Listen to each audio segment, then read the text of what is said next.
हे दोस्तों, आज हम IAS मेंस GS पेपर 2 के सन 2017 के PYQ देखेंगे।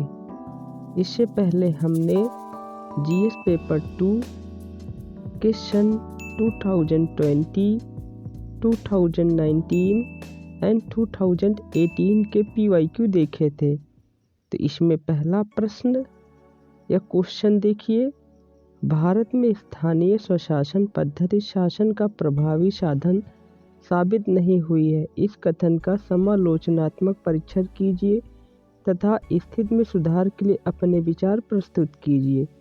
उत्तर 150 शब्दों में दीजिए।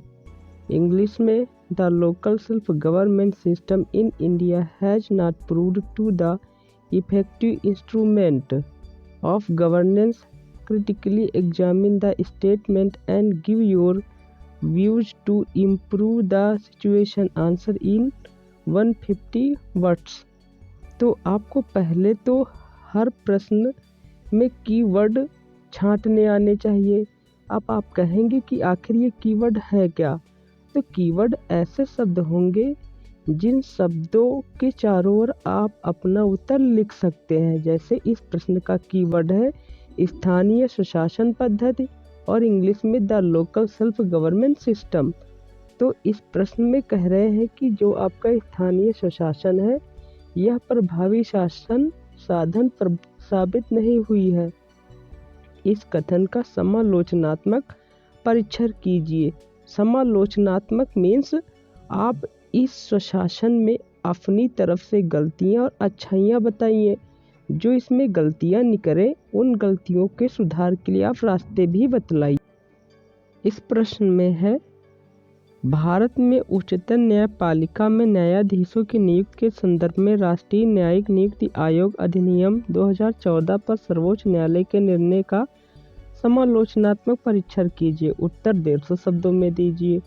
इंग्लिश में, critically examine the supreme court's judgement on national judicial appointments commission act 2014 with reference to appointment of जज of higher judiciary in India. Answer in 150 words.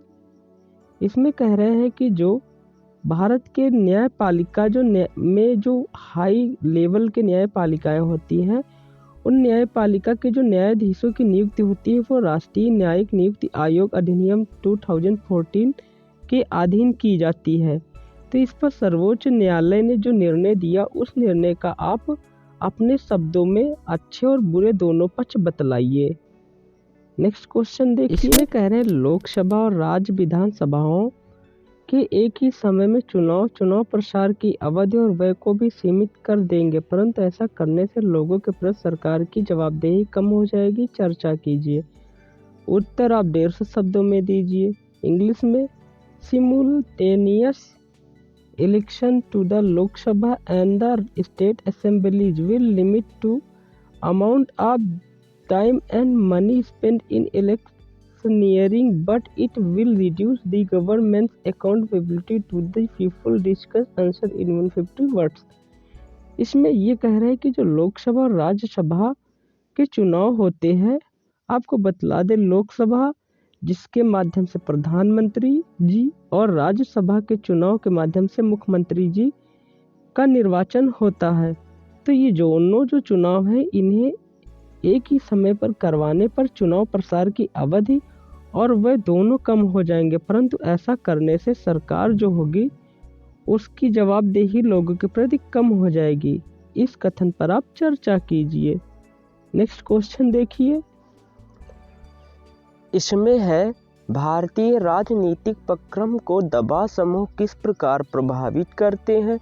क्या आप इस मत से सहमत हैं कि हाल के वर्षों में अनौपचारिक दबाव समूह औपचारिक दबाव समूहों की तुलना में ज़्यादा शक्तिशाली रूप से उभरे हैं? उत्तर 150 शब्दों में दीजिए। इंग्लिश में, how do pressure groups influence Indian political process? Do you agree with this view that informal pressure groups have emerged as more powerful than formal pressure groups in recent years? Answer in 150 words. तो इसमें कह रहे हैं दबाव समूह। जो राजनीति होती है, इस राजनीति को प्रभावित करने वाले जो ये दबाव समूह है, ये दबाव समूह औपचारिक दबाव समूहों की तुलना में अनौपचारिक दबाव समूह ज़्यादा शक्तिशाली रूप में उभरते हैं। मतलब कहने का यह है कि जो अनौपचारिक दबाव समूह है, ये राजनीति को औपचारिक दबाव समूहों की तुलना में ज़्यादा प्रभावित करते हैं।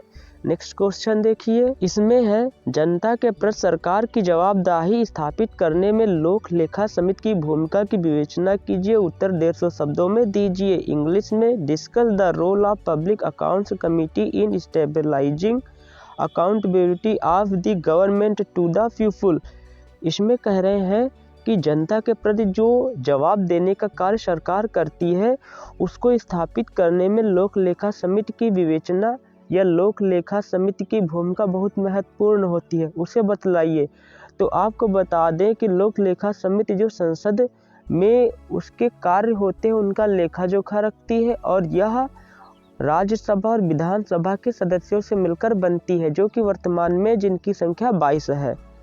नेक्स्ट क्वेश्चन देखिए, इसमें है जल सफाई एवं स्वच्छता की आवश्यकता को लक्षित करने वाली नीतियों के प्रभावी क्रियान्वयन को सुनिश्चित करने के लिए लाभार्थी वर्गों की पहचान को प्रत्याशित परिणामों के साथ जोड़ना होगा।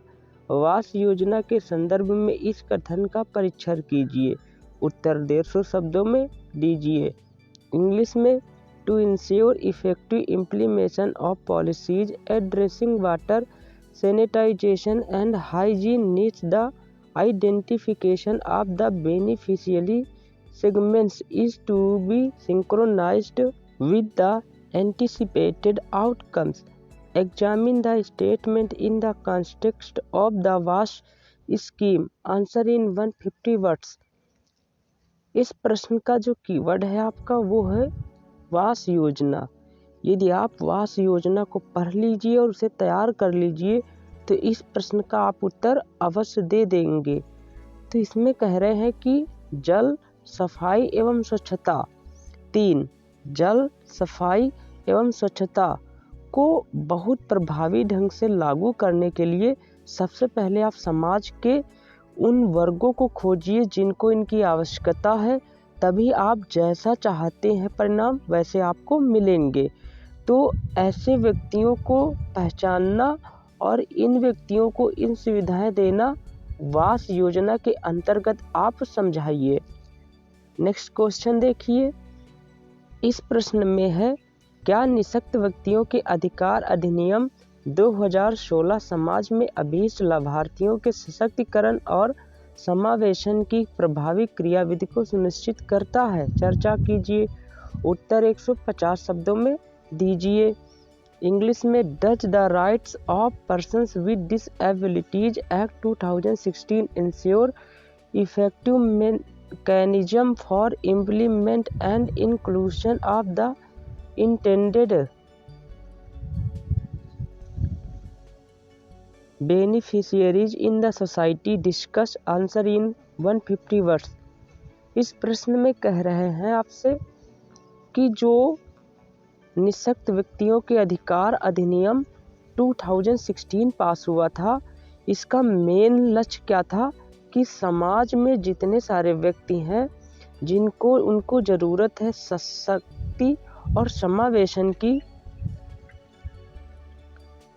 उनको यह उपलब्ध कराएगा।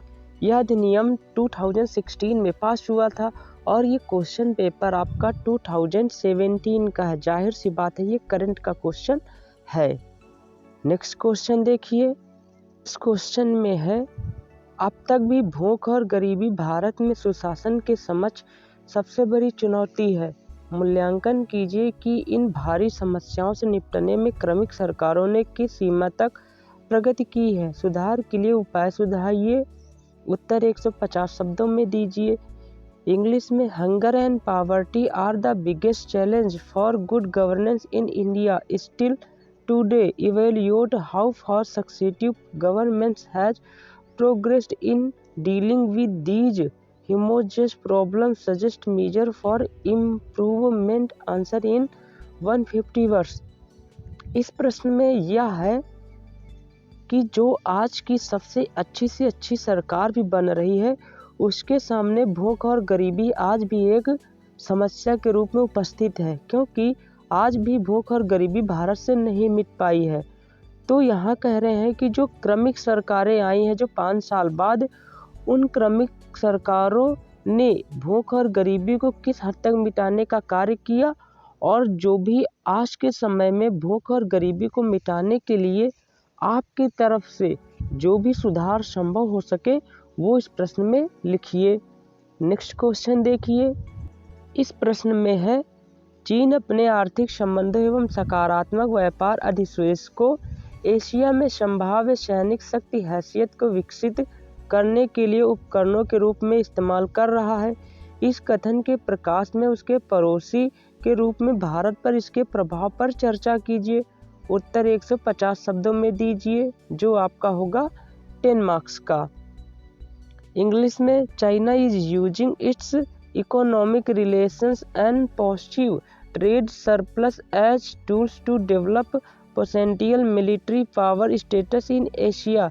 In the light of this statement, discuss its impact on India as her neighbor. Answer in 150 words, जिसका जो होगा आपका 10 मार्क्स का। तो इस प्रश्न में कह रहे हैं, ये आपका अंतर्राष्ट्रीय संबंध से रिलेटेड है। आपको पता ही होगा कि जो आपका जीएस पेपर 3 होता है, 2, इसमें से आपका सिर्फ और सिर्फ पॉलिटी ही पूछी जाती है। बस आप पॉलिटी तैयार कर लीजिए अच्छे से, सिलेबस वाली, आपके सभी प्रश्न संभव हो जाएंगे आपसे। तो इस प्रश्न में कहते हैं कि जो चीन के आर्थिक संबंध एवं सकारात्मक व्यापार अधिशेष है, वह इस सकारात्मक व्यापार अधिशेष मीन्स जो व्यापार में बचा हुआ अतिरिक्त उसके पास धन है, उसको वह अपनी सैनिक शक्ति में लगा रही है, क्योंकि उसे एशिया में अपना प्रभाव जमाना है। तो इस प्रभावों पर चर्चा आपको करना है अपने देश भारत को अपने नज़र में लेकर। नेक्स्ट क्वेश्चन देखिए।